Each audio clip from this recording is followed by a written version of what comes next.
Now, about a year after that, in the khutbah, I said some unkind things about Imam Wahhaj Muhammad I should not have said. I've regretted it. This is some 30, 31, 32 years ago. After that, as I began to study more and go around the world, I would always make sure every week that I would get a copy of the paper, the Balalian News and the Journey, the Muslim Journal, and I would read every week to always monitor the community, to see where the community was going, always, because my heart was always there. My heart never left the community. And even though one day I said some unkind things about Imam Muhammad, I still loved him and I loved the community. Then, all of a sudden, I start to say good and positive things about Imam Muhammad. If you go and listen to my talks the last 10 to 13 years, I've been saying good things about Imam Muhammad, things that you've heard about others around the world, talking about the good that he's done. And last year, we were in Atlanta, Georgia, and it was an ICNA conference. And Imam Muhammad was scheduled to come the next day. And I spoke the day before. And I said, brothers and sisters, you don't know this man. You don't know the great work that this man has done.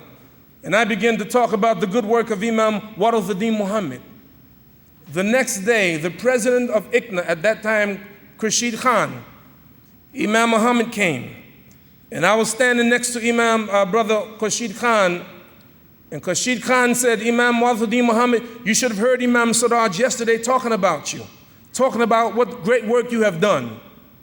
And then Imam Muhammad said, yes, Imam Siraj Wahhaj has grown, and so have I.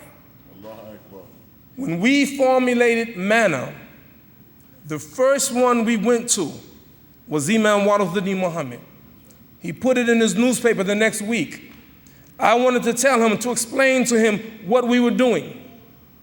Now, when Altaf said, he mentioned that June 27th, in the Islamic Center of Long Island and Westbury, we had a meeting. 15 people were invited, 18 people were invited, but 15 came.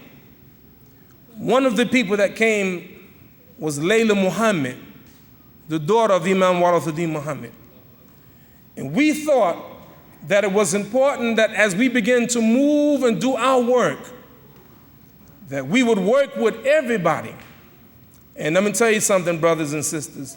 You talking about reconciliation? Me and Imam Muhammad reconciled years ago. I would call him on his phone. Some of his followers don't even know this. I would call him on the phone seeking advice from him. We would talk. I loved Imam Muhammad. I told him and he told me. So we reconciled where we were in the division. Traditionally, historically, there had been a divide between the other indigenous. Now, you messed me up now, Dr. Jamal. I don't know what to say anymore. You messed me up. I used to say indigenous. I can't say indigenous. I say immigrant. I can't say immigrant. You messed me up, man. There have been a kind of divide between the other so-called Sunni Muslim African Americans and the followers of Imam Wahhaj Muhammad. And I think it's because, of where we came from, the Nation of Islam, and our evolution. And a lot of the other Sunni Muslims didn't appreciate the growth and development or even understand what Imam Muhammad, where he was coming from.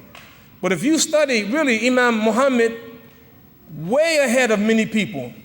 And one of the things you have to say about him, I can say a lot of things about him.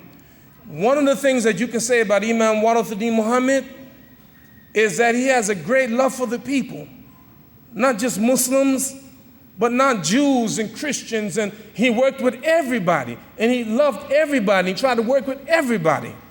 So alhamdulillah, this reconciliation happened between myself, Imam Wahhaj Muhammad, and a lot of groups of Muslims who never appreciated. And I think that one of my jobs was to be a bridge. Even though I was in the community, I left the community.